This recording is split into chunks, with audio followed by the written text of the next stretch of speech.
Hey mi gente, ¿qué tal? Welcome back to the Expat Life in Ecuador podcast.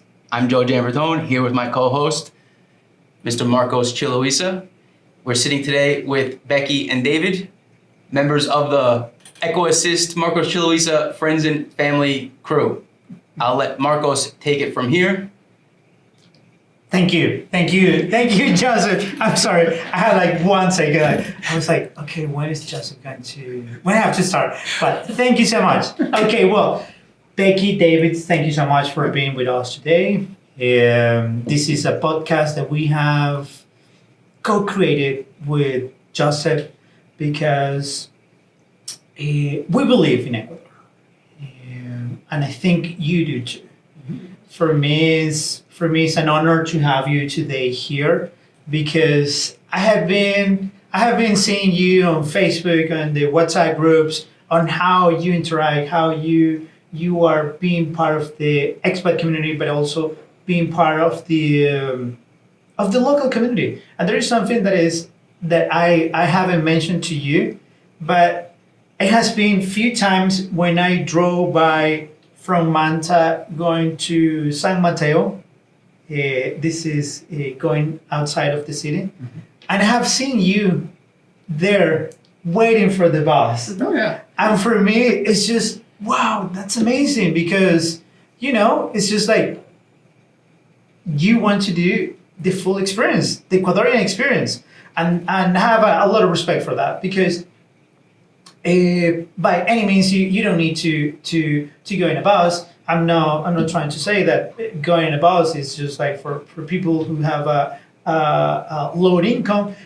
But what I see on you every time that you're waiting for the bus, mm-hmm. both of you, because I've seen this, is like you're talking to each other and you're laughing. And I don't know if you're having a good time or a bad time, but you're always there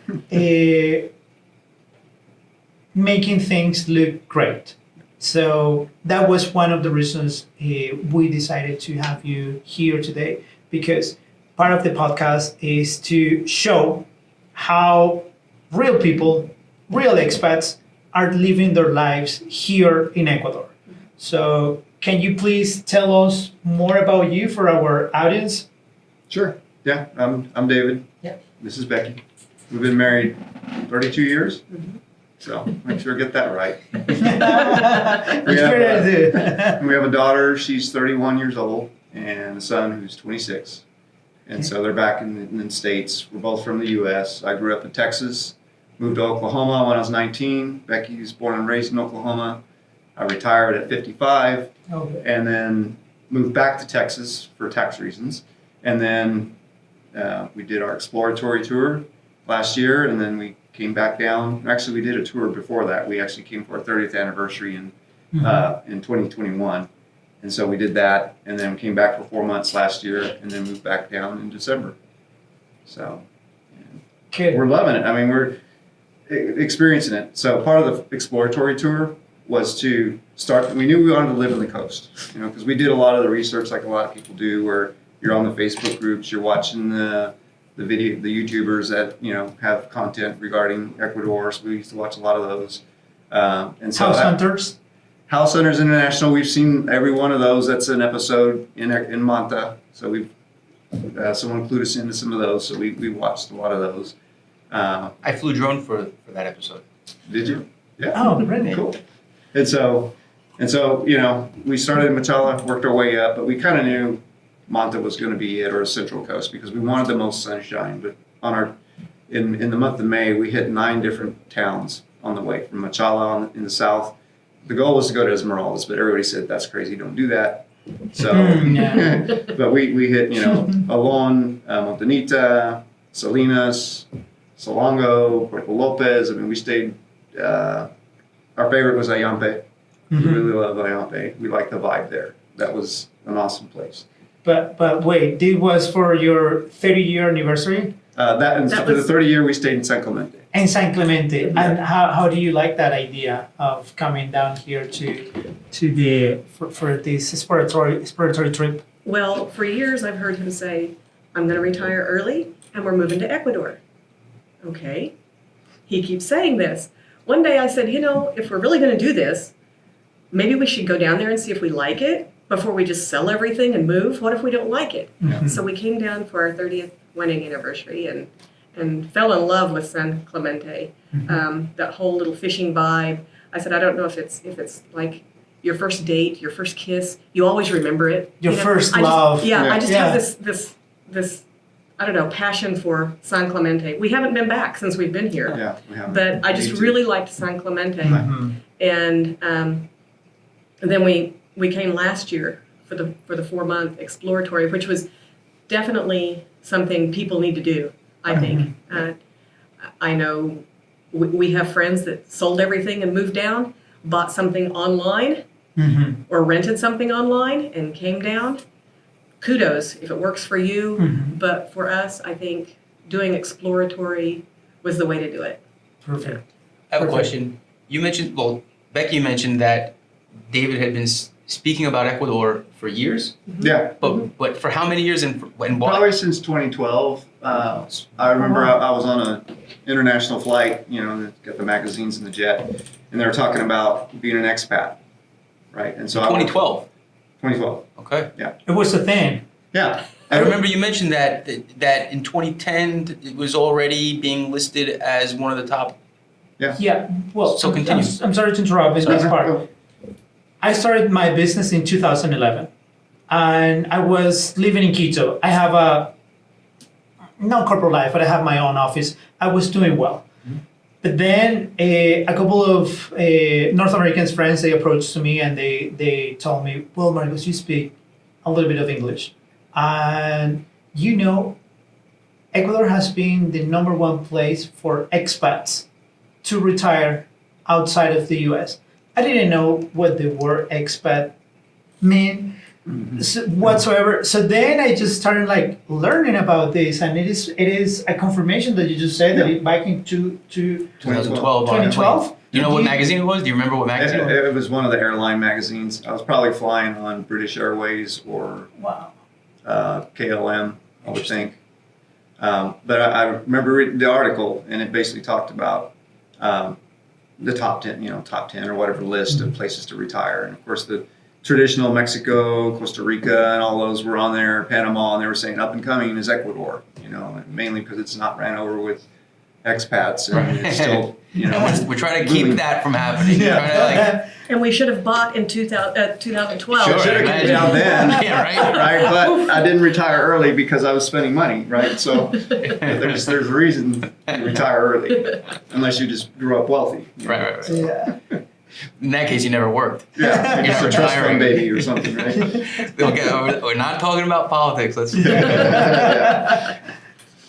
So that's how you discover about Ecuador, and then Yeah. you wait almost 10 years Pretty much, yeah. to decide to make this exploratory trip. And well, I mean, it is obvious you're living here full time, so Yeah. you like it. And how has been this experience for you so far, Becky? For you, because first the idea was, this is my understanding, the idea was from David, but for you was just knowing where are you going. Well, I just thought it was like a pipe dream to move to Ecuador. I'm like, yeah, whatever, we'll retire here, And, I'm thinking 65, I've got plenty of time, Yes. And he just continued talking about it. And for him, travel is no big deal. He worked for a major oil company, so he traveled literally around the world numerous times, lots of different places. And the only places I've ever been outside of the United States were border towns along the coast of Texas. And we went to Cozumel, Mexico for our 10-year wedding anniversary. And then the kids were really young. I don't Yeah, it was remember. about 2008, 2007. We went to Mazatlan, Mexico. And so East Coast, Yeah. West Coast, we there's still... know that was the Sinaloa, the state of Sinaloa. Yeah. Yeah. But hey, it was all okay. Just like here, it's all okay. Very touristy. Yeah. You still have that touristy vibe. We stayed in all-inclusive resort. Yeah, that's you not know, South American. that's- Yeah, you're that's not that's submerging yourself in the culture. No, we, Yeah. well, we went out to the mangroves. We took some tours. And We did some did fun some. stuff. I We did did the some. parasailing. There you go. We Pulled the did. muscle because the Excursions. Yeah. parachute didn't want to come down. Oh, God. But we did some things. But for him, the leaving our comfort zone wasn't that big of a deal because he had done it for Mhm. years. Yeah. For me, it was kind of a, oh, okay, well, we'll go and he'll get it out of his system, midlife crisis, and we'll come back and it'll all be Hey, good. brother, will change his mind to ride a motorcycle. Girlfriend in a convertible. Yeah. It didn't happen. So we came down in 2021, and we were in San Clemente for what, 10 days? 10 days. 10 yeah. days.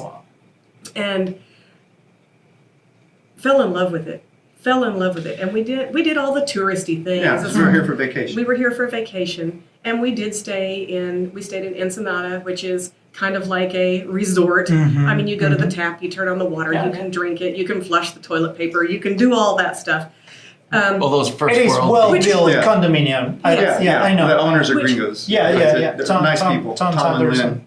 Lynn. And there was a method to his madness when we stayed there. One, it was because it was vacation. We didn't want to have to think about, oh, don't brush your teeth with that water, don't do this, Sure. don't do that. Makes sense. But also, it made it easier for me to come down here because I could enjoy creature comforts, but then explore The transition. the transition Yes. They and had everything. hot water in every Poco a tap. poco, as they They say. had hot water. Oh, Exactly. This is a topic I love to and talk. no suicide showers. Yeah. No suicide showers. Yeah, our first place in Machala last year. Okay. Suicide shower. So what's a What is a suicide suicide shower? shower? Please Yes, educate me please. because I've never You heard don't this know term. what a This suicide element shower never Well, next- I mean, we am I do. thinking it's like just super So- freezing? so- Or? No. This is a It's good right. one. No, tell me. They have Urban Dictionary. a pipe about this long Be that ready. comes out of the wall, Uh-huh. and it has this shower head that is on it that Yeah. has this dial on it. So that's your heating element, okay? So the water comes through that. I can see your and- face. And it comes through the little pipe and down and heats as it comes down, okay? Yeah. Oftentimes I can spit more than what comes out of the shower head, for starters, okay? Yeah. And then all of the I've wires, seen those. Okay, the are- wires are right there. they're all Yeah. exposed. So when you're in the shower and it's fluctuating, it goes lukewarm at best, and then ice cubes, lukewarm, ice cubes, and it's going zzz, zzz. Yes. Come The on. whole- Yes. It does. I didn't have curly hair when we. No, I'm just joking. But seriously, and I didn't experience that in Yeah. 21 because That's- we stayed in a really nice place. Yeah. It's a little dangerous. So It is. Living The on first- edge. That's what is the name. Suicide. shower. So the first place we land in Machala, which is almost to Peru if you look at the map. Mhm. So we're way down south where the bananas do grow. Yeah. Banana capital of the world.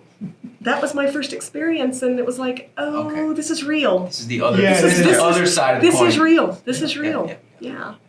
But the Yeah, room but- was cheap, so hey. It's like $20 a night. So. Yeah, that's very affordable. And actually, that was the first time we ever used Airbnb was here in Ecuador only. I never really used it in the States. I mean, until we went back last year after a 4-month, it was the first time I ever used Airbnb in the States. Mhm. But I loved it, and I've heard other people complain about it, but we had no issues. I mean, Yeah. And this place was an Airbnb? yeah, it was an Airbnb. It was basically an apartment in someone's house. They had several of them We in the had back. to walk through their courtyard, up the stairs, down the stairs, under the clothesline, into the door. What an And then, experience. there was a rooster crowing all night long. And then the next morning, I opened the curtains, and all of a sudden, this water just whoosh. It was somebody upstairs doing laundry or washing dishes and just dumped it right out. And I'm like, I'm Oh really my glad I God. wasn't standing right there. Oh my God. Okay. Okay. Yeah. This is part of the Eco experience. It was. I mean, Yeah. it was fun. We stayed in. I mean, and at least that was a cinder block building. We stayed in some places like in Ayampe. It was a hut, pretty much. It was a the, hut. The base was cinder block, but the two rentals on top were Kanya. caña, yeah, Mhm. made out of Okay. There's a bamboo. lot of that. Yeah. Yeah. Ayampe is very what would you say the word for that would be? It's kind of hippie, It's a Hippie-ish, Laid tranquilo, back, hippie laid vibe. back. Chill. tranquilo. but extreme. But there's like a European sort of Yeah, vibe as well. It's lovely. It's Yeah. lovely. no, It's I love lovely. it. I love yeah. it there. Yeah. Good time there. And What else? What else you have to share? Now you Bohemian, are. that was the word I was Bohemian. Bohemian. Ah, Yes. okay, good. Yes. Good. Came to me, sorry. There's a lot of that in Montanita too with the young Exactly. ones. Yeah, that zone is sort of. If I were 25 years younger, Oh, we'd man. probably be in Montanita. Yeah. Yeah. and now you are based in Manta, right? Yeah. So, Yeah. We decided we ended up staying a month and 3 months, 3 out of the 4 months last year. Okay. Wow. And so for us, the first place we landed was one of the cheap Airbnbs for like $25 a night off of Flavio Reyes and Avenue 20th. With Okay. a suicide shower. It had a suicide shower. You already knew how it worked. Yeah. Yeah. So we stayed there for like 4 days or maybe 3 days, and then we went from there to Navigante. So we stayed there a month, and then we stayed at Las Olas for a month, and then we stayed at La Cascada for a month. So that gave us different parts of town. The plan was to move on and go to Crucita and Bahia and Canoa, but we didn't because the strike happened last year, the paro. Ah, yeah. And we were, since we were still on the visa from 21, we'd lost like 9 days, and so we wanted to make sure, or 10 days, so we wanted to make sure we were going to be able to get back to Manta to extend our visa. So we decided to stay an extra month in Manta, and then we ended up saying, well, let's just stay a third month. So we ended up staying in Manta. So, and we've kind of experienced different parts of town. You know, the big issue with a lot of people is, at least expat-wise, is the noise, right? And so Right. that helped us figure out what areas we want to be in.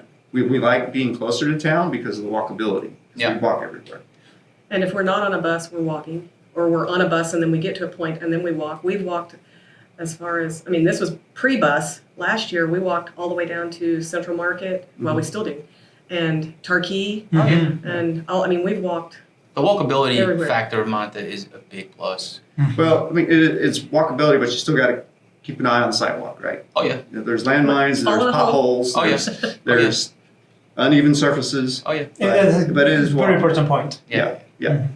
It just depends. You know, like if you want to walk out on the bike path, you know, that's a nice area to definitely walk for sure. You can walk, and I know several expats that walk a lot. Yeah. And that's what they want to do. I'll probably jinx myself, but I've only fallen twice on the sidewalks. Once was in Machala. Okay. Right after we got here, I think I was sleep deprived was the problem there. Yeah. And then once here, and that was actually out in Ciudad del Mar where we live, going up some of the stairs, I just caught my toe and I've only fallen twice Oh. on all these crazy sidewalks. Yeah. And about life here in Ecuador, well, generally Manta, how do you feel? How do you feel about that? What I mean with this is there are activities for you, like going to restaurants, walking to the beach, all that. What do you do here in Manta? What I've started doing recently is I volunteer at a little school, Martin Luthiero. It's a Christian school in the Cuba barrio, which is pretty sketchy. Yes, it is. One morning going to school, there was a deceased lady laying in the road. Everybody was around and they had to divert traffic and they had nothing over her. So that was kind of a, but it's okay. But the kids there think I'm a rock star. They make me feel like a rock star. I love them to death. I go 2 days a week, and with my limited Spanish, I teach them conversational English. That was my next wow, question. that's So, amazing. how's your Spanish? It's coming along. I just need to talk more in Spanish, Yeah. which I'm nervous about. Yeah. I can read it. I can listen to everybody talk, and I know exactly what you're talking Oh, about. wow. Wow. You can't talk That's about really me good. because I know what you're saying. That's But important. for me to speak it, I can't put the train together. I can't. Okay. I'm getting there. I'm Yeah, getting it there. takes a lot of practice. Of course. Yes. I can speak to that a little bit with the whole, transition. Obviously, my wife, she's Montense, Manavita, she's from here. And her English is good. When we met, her English was way better than my Spanish. I had zero Spanish at that point in time. That was 2016. And then I came here in 2017 for my first exploratory trip, which was 6 weeks, returned November in the same year for a few weeks. And, as an entrepreneur, I knew I would have to be learning Spanish at some point in time, especially if I wanted to stay in a relationship with her because, the family and et cetera. 2 years it took me. 2 years it took me where I felt confident enough to go into a store on my own and order my own stuff. I started to, have conversations with the team here because they, were predominantly all just Spanish speakers at the time. But then we started hiring some bilingual folks, but I still try to speak Spanish to them as frequently as possible. What helped me, what helped me was watching shows in Spanish. Mhm. So the audio is in Spanish with the English subtitles, especially shows that were written and acted by Spanish actors. So you're not listening to a dubbed version. You're actually listening to Spanish actors speaking Spanish and following along with the English. The show I watched, I don't know if it had something to do with it, was Bolivar. Yeah, that's what I was thinking in my head because someone recommended that. Yeah. We were watching Big Bang with the, like you were saying, the Okay. Spanish and English subtitles. Yeah. And it's like, that don't add up what they're saying and what they're translating. So, but you're still hearing your ear, tuning your ear. Right. And that helped. I remember it was like overnight. And I was like, it has to be the show we're watching. Like, it's the only thing I've changed. I just started talking like Bolivar. I started understanding them speaking, like cross conversations. Mhm. I started actually understanding Right. better. And then that gave me more confidence to start speaking. Good. Also, the fact that, I have a wife who was just like, all right, I'm not your secretary. Get your ass out of the car, go order your own coffee. After 2 years of being my translator, my personal translator, which was fair. Which was fair. I got 2 years out. No more teta. Go. Exactly. Get out of the nest. Get out of the nest. You're good. But then, wait, the funny part would be when I came back and I would put the change in the cup holder in the car after buying whatever, she counted to make sure that I didn't get gringo price. And then she'd see that I paid like 50 cents extra or $1 extra. And then she'd be like, you paid too much. Da-da-da-da. I'd be like, well, you should have went in for me then. It's the cost to do business. Yeah. Yeah, that's a very, actually for me it was the same when I learned English, but always is what I find here in Ecuador, talking to other expats, is like wherever you go, sometimes you don't need to speak the language. Of course, it's always nice that you can communicate to others, but people here in Ecuador especially, they're always so willing to help you. Yeah. No matter whatever is happening. I remember I was in New York. I went to Chipotle, and everything was like super fast. And I just stand in the line, and you have like 10 people behind me, and I couldn't decide what to choose. And everyone was like, "Hey man, you should move." Blah blah blah. I was like, Welcome to New York, baby. I don't know what I want. Give me one of Get out of the those, line. one of this, and just like, well, okay. But here, whenever you go to a restaurant, I don't know how they do that, but I know, but they are so helpful. And you can testify about it, like having the Ecuadorians being so nice and welcoming to the expats. Do you have whenever you go to the market, because they don't speak English? So how is that going to the market? Well, I have my personal secretary or Oh, translator. good. I mean, growing up in South Texas, I grew up on the border of Mexico, so I probably spoke English before I did, or Spanish before I did English. Okay. But then I was rebellious, and my stepfather was like, "We're going to speak Spanish in the house." I'm like, "Nope, I'm going to speak English." And so, and then I pretty much spoke English all the time. And then I moved to Oklahoma, and nobody speaks. People speak Spanish there, but the people I associated with didn't speak Spanish. So, and I married a girl that doesn't speak Spanish. So, I didn't teach our kids Spanish because, we're in Spanish classes 3 times a week. But I didn't learn the proper, how you conjugate this, how you do that, what's past tense, future tense. It's tough. I don't know all that stuff, but I've got enough background in Spanish somewhere in there that I can get by. Yeah. Right? And then when I talk to people, they're like, "Well, you don't have an accent, and you don't sound like a gringo." It's like, well, there's a reason for that. But then the gringos say, "You're Hispanic. You don't sound Hispanic." Yeah. There's a reason for that. Hold on. It's like, you don't sound like a Texan. It's like, I sound more like an Oklahoman now. So, you got that. Okay, so my question, my comment really, I grew up in a household where we had Spanish speakers. My great-grandparents, Spanish-Cuban side that I mentioned earlier before we started filming. So they lived downstairs in the 1-bedroom. We lived upstairs.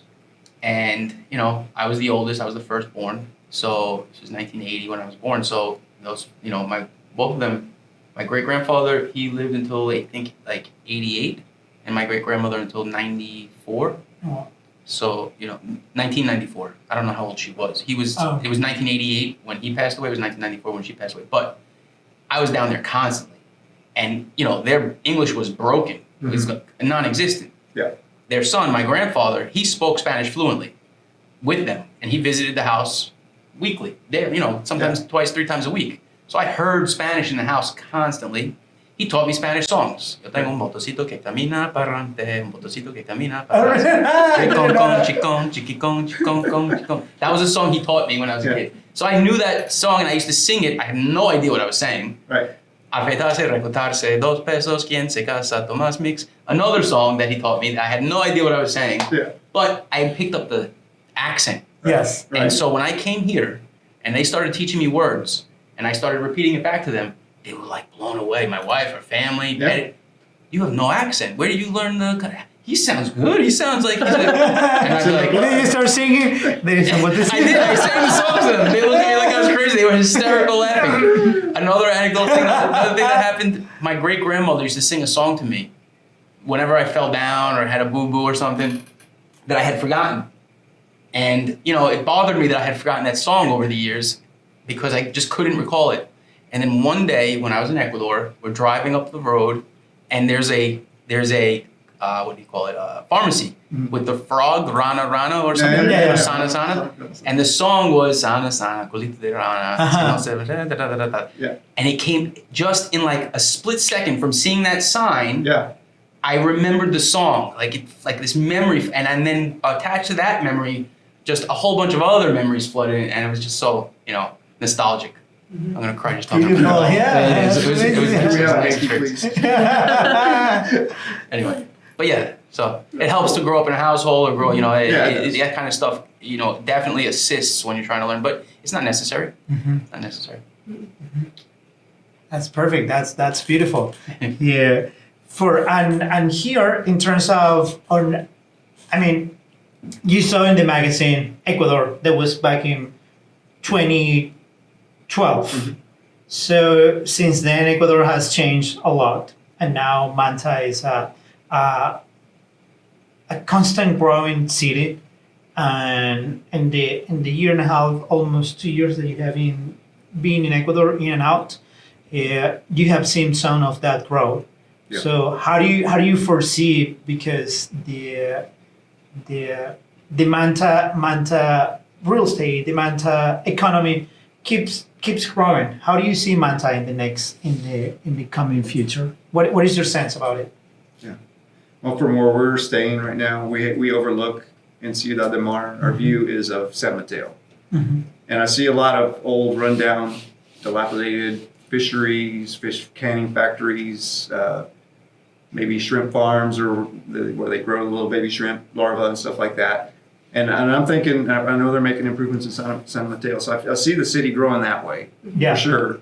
I don't have the view of Monte Cristi, but it looks like we've been that way, and it seems to be growing a lot that way. So the city is growing.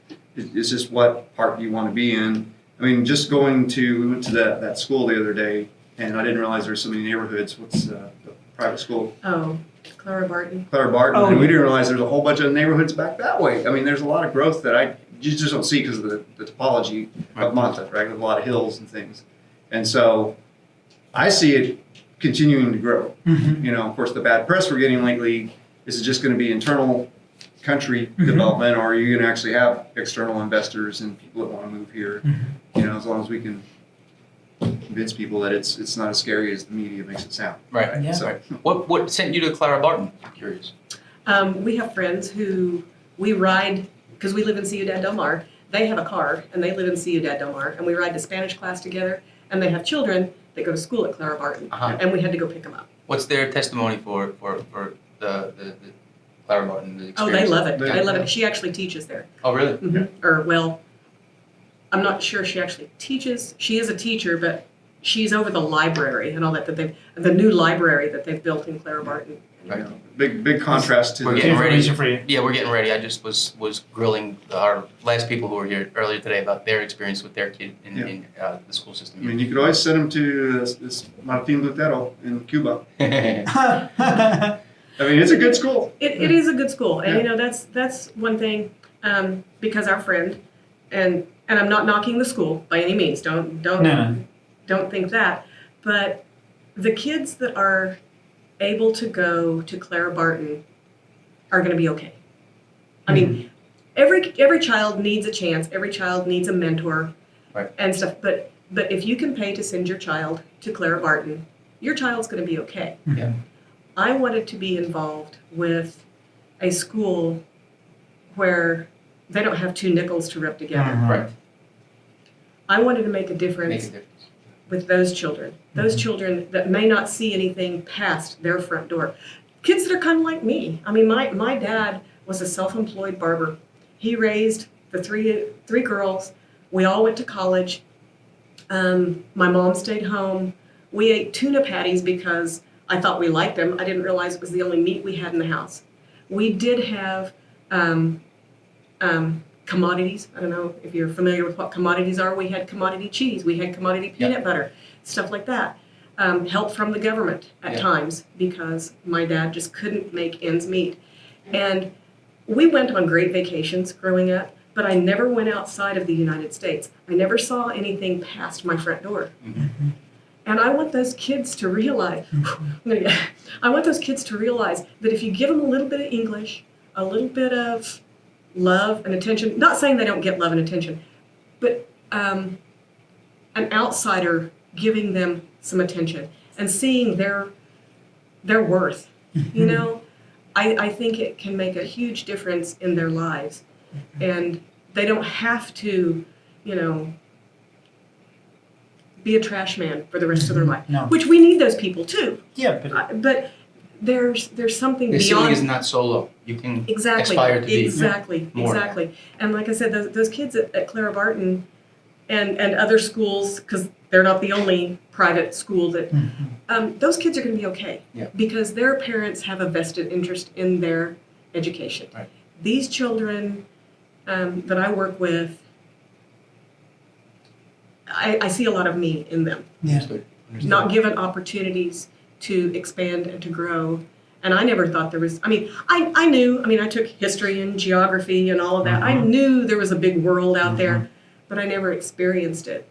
Yeah, yeah. It's a matter of having a chance, and there are a few things that generation by generation they are learning from their parents, from their grandparents.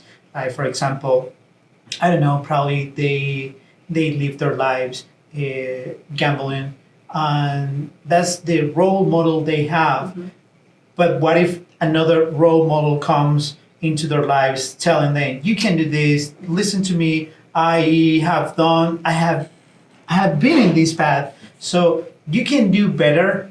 When I mean better, it's not in terms of money, better on having a good family, being good neighbors, being good parents, good brothers, sisters, being a good, decent human for this world, and is so much in need. And education will give you some opportunities, but having those kids being familiar with something that other people that are coming you from North America, they will see you like, oh wow, this lady, she's coming and staying with us. They will never forget this in their lives.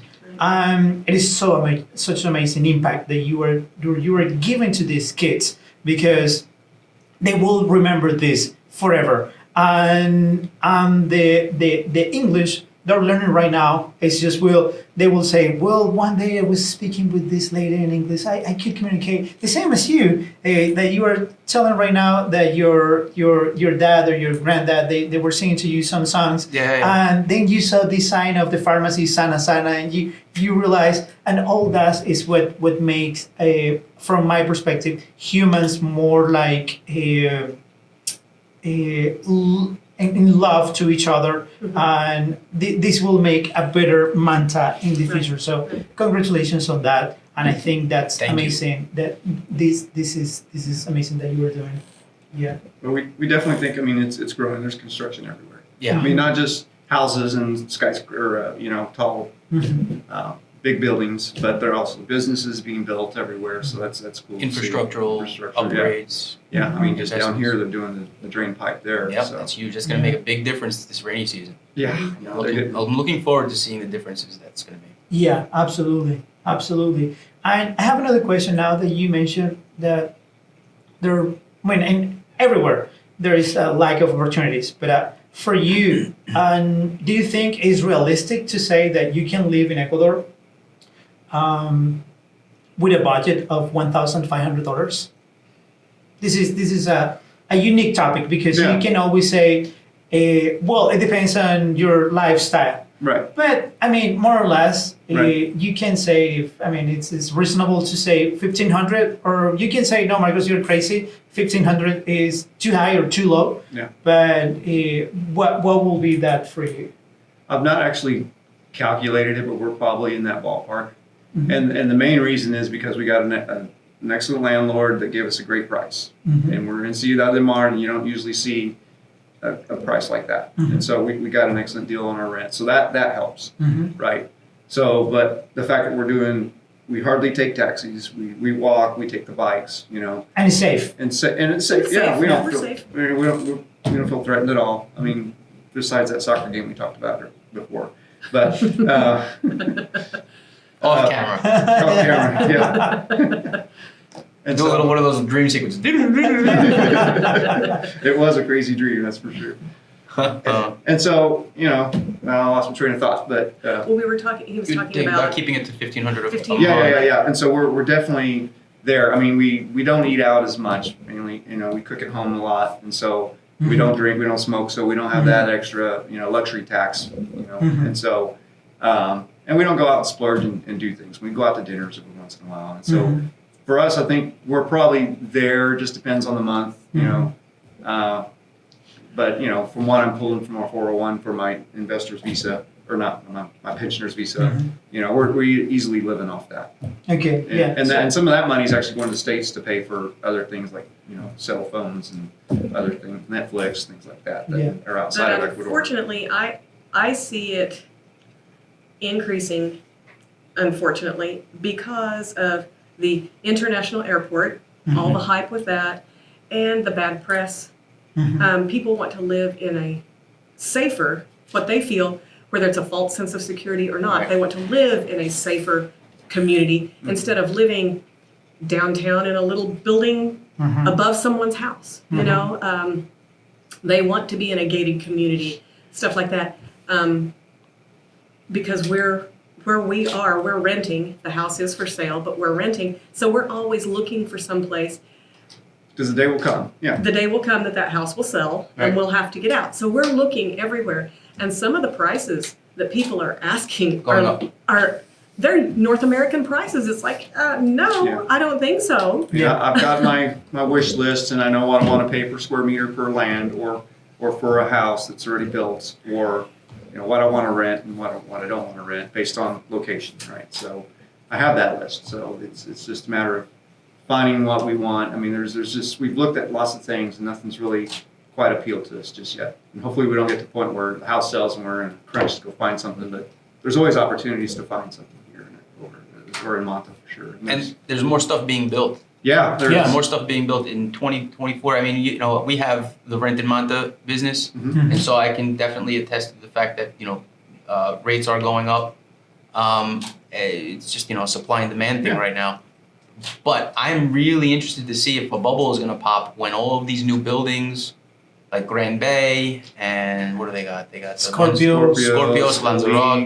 There is a new Elite. one here. It's going to be like 1,500 new units available, Yeah. in a matter of a 12-month period. Yeah. I don't know what's going to happen at that point. Yeah. I mean, the supply, is going to skyrocket, and the demand, I don't think, is going to skyrocket overnight at that point. I mean, demand is good. Yeah. I wouldn't say it's the best I've seen it in the past 5 years. There's definitely been a slowdown because of the Yeah. press and because of all the stuff. But we'll see. Yeah, well, and COVID left a scar on the world, and Right. so 100%. until life, and we got to face it, life's changed. That's changed a lot of people's lives, and Yeah. so we just got to consider that. But hopefully, it'll pick up, right? And the new, not to get political, but the new administration comes in, hopefully can make some headway in what's going on. Yeah, Right. for sure. Are you guys like? I'm starting to turn into a real estate agent. Are you guys looking for ocean porn, Where's the or do you square think? footage? Well, because I live in a community called Ciudad del Sol, right? Mhm. We pay $450 a month for our rent. Yeah. It's a 3-bedroom house, 2 stories. Yeah. We've got a beautiful backyard with a built-in like gazebo, barbecue, bar area, like a little garden. We grow our oregano, our basil, our ginger, and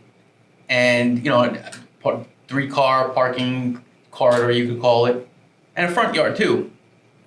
Great security. Yeah. 2 pools. No ocean view. Right. No ocean view. It's on the same block as Ciudad del Mar, but further up, and further away from the ocean. Mhm. That there are low rent, Yeah. $450 a Yeah, month. you got to look. Right? It's, You gotta it's do- we love it there. I don't want to leave, but eventually. Perfect.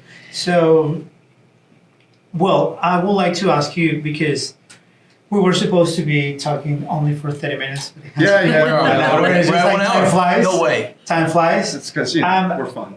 What will be your recommendation for others looking to come to Ecuador? What will be something that you will advise to yourself, maybe back in the time 2 years ago, or to someone that is coming looking between Mexico, Portugal, Colombia, Panama, what to keep in mind before making a decision to relocate into Manta as an expat? Start Spanish now. Yeah. Yeah. There you Even go. if it's just Duolingo to familiarize yourself with words and sentences. If you have access to reading materials that are in Spanish, start reading those things. Even if you don't understand what it's saying, you can look the words up. Mhm. I mean, everybody has a phone anymore. You can look anything up on a phone. Mhm. Watching the Watching Bolivar. There you go. Yeah. It's on Netflix. my list. It's on my list. Good. Another one for me, I mean, if people can do it before they retire or come down here, I mean, it depends. Because you have people that are young, you have people that are old. It just depends on what part of their life they're in. But it's to travel and go see the world a little Yep. bit before just settling in one place. But, broaden your horizons a little bit. Or even just go to a border town in Mexico, one that's safe, and experience what that's like. I mean, because there is a lot of similarities between Mexico and the rest of Latin America. Yeah. From what I've seen, because I grew up in South Texas, so I've seen a lot of that. But there are differences too. So Yeah, but not all of us are Mexicans. no, Please, I want to clarify that. I was in this running mentoring program, and I ran with this kid named Juan, it wasn't Jack Gonzalez. Jack Gonzalez, Yeah. and he was Guatemalan. And everybody at school called him Mexican, and that's why he was in That's trouble. why and he so was in many trouble. fights, he was a juvenile. Because he was standing up for himself. He was, and he's just, I am not. I'm not. I'm Guatemalan. Soy Guatemala. Exactly. So I had a buddy who was half Puerto Rican and half Guatemalan, Mhm. and he was very proud of his mix. And in New York, it's Puerto Rican. Yes. It's like everyone's Puerto Rican. Everyone's Latino is Puerto, and so there's a lot of that. Right, standing up, and he would say, "No, I'm not Puerto Rican. I'm Puerto Rican, Guatemala." I was proud of it. Yeah, I mean, you gotta be proud of Right, your it should heritage. be. Yeah, of course. You it have to should be. Yeah, He had the right. yeah. Nothing wrong with So, I know I made the mistake. When we started off as friends, we weren't, because I made the mistake of assuming. yeah, he was Puerto Rican. You don't like that. So, well, I don't know if there is anything that you would like to add. No, I was just gonna say, if you can plan an exploratory trip, I think we talked about that before. Do one. That's very That's important. Do key. your due diligence. Yeah. I have a question. Yes, please go ahead. Favorite Ecuadorian cuisine? Oh yes, Becky that's first. good. Well, that's difficult because we're whole food plant-based. Okay. So we don't eat anything that had a face or a mother. Fish or meat? Yeah. Fish Is or that- meat, okay. eggs, Or cheese, like our dairy. dairy. We eat like like that. vegans, but we're not vegans. But, Okay. That leads to another question. Yeah, please But finish. yeah. but like the traditional almuerzo, Yeah. we usually do, what do you call it, segundos, the The second. segundos. Yeah. So we don't get the soup because that's usually a fish base Right. soup Yeah. of some kind. But we get like the menestra, which is obviously Lentejos, lentils arroz. Yeah, some kind of protein, which With- beans have with protein, rice. plenty of protein. with Yeah. rice, a little salad, and patacones and juice. Okay. Yeah. $2.50. Can't beat it. Right. Yeah, And, no. and people think you're starving, but I was like, yeah. It's healthy. Not at It's all. healthy. I mean, because maybe 17 years ago, I was dating this girl. She is from Maine in the U.S. and she was vegetarian Mhm. because that was the best she could do here in Ecuador. Right. Otherwise, she would have been vegan, like. Mhm. But it was so hard 17 years ago. Mhm. And it always has been like a question for others trying to come here because everywhere you go, you're gonna get carne, you're gonna get Yeah. meat. Yeah. It's just it's like And Texas. Yeah. when you go to a place and you don't eat the meat, they see you like, what is wrong with you? Yeah. Right. They Are give you that sick? look like, Like, are I don't you know for if I real? can trust you. Exactly. Right. Yeah, I don't know if this person is going to live without me. So, That's the way they feel. so it is very nice that you can do that. Yeah. I mean, And it's a lot possible. of the menus, a lot of the restaurants, if you just ask, they have a little secret menu over here. Like, for instance, Martinica. Mhm. We didn't realize, we didn't go there with expat dinners for a long time because we didn't think there was anything we could eat there. Absolutely. Yeah. And we found out they have a whole page of vegan options. And it's Wow. But they don't give it to you unless you ask. No. You just gotta. It's We like knew. a secret. It's like See- come to this secret room. It's the off menu, kind of like In-N-Out Burger. You know, it's That's the off the menu thing you can order. Interesting. So, Wow. but, Muy interesante. but and for me, I like the bolones. You know, they're very good. You can get I do one with too. money, and you know the way they use patacones around here, and I still haven't made it to a chocolate farm yet. We were going to do that for my birthday, but that trip fell through.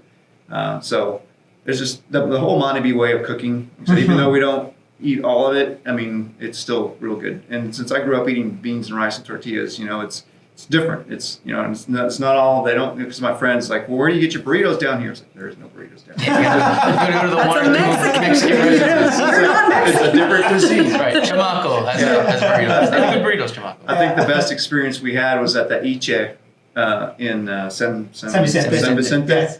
Because we, you The know, school, when the we Iche when we school. stayed at Ensenada and San Clemente, we took a tour. We got together with a couple people that own a tour company. What were their names? Can't remember. Anyways, they set up a dinner for us to go there, and they talked to the chefs. And they eat like this, and they did great. I mean, Yeah. and everything there was excellent. It's reasonably priced, so it's definitely an awesome place to go. I feel like all of our guests have mentioned this restaurant. All of them. Eat it. I mean, there's I mean, if you don't check out the Iche San Vicente after watching this podcast, I don't know. Yes. Yeah. Well, I've tried to get a gringo dinner scheduled there, but we'll see, because that is quite a Yeah, it's a drive. bit of a Yeah, it is. hike. No relation to the Iche in Manta, which is also a very good restaurant. Yeah, we haven't been there yet, so.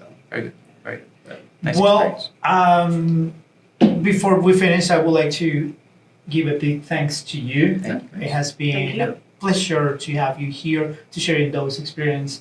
Pleasure. It is amazing to share time with Joe here. Yeah. I didn't know that about those songs, which are amazing. I need to know more. I sing them in my head every day. And well, I hope all of you enjoy the show today, and we're looking forward to see you in our next show. Please don't forget to subscribe. Joseph, you have the final words. You just said them. Yeah, Like, please. comment, share with your friends. Thank you, Yeah, thank Becky you. and David. We enjoyed it. Just joking. That's an inside joke. See you guys next time. Thank you. Thank you.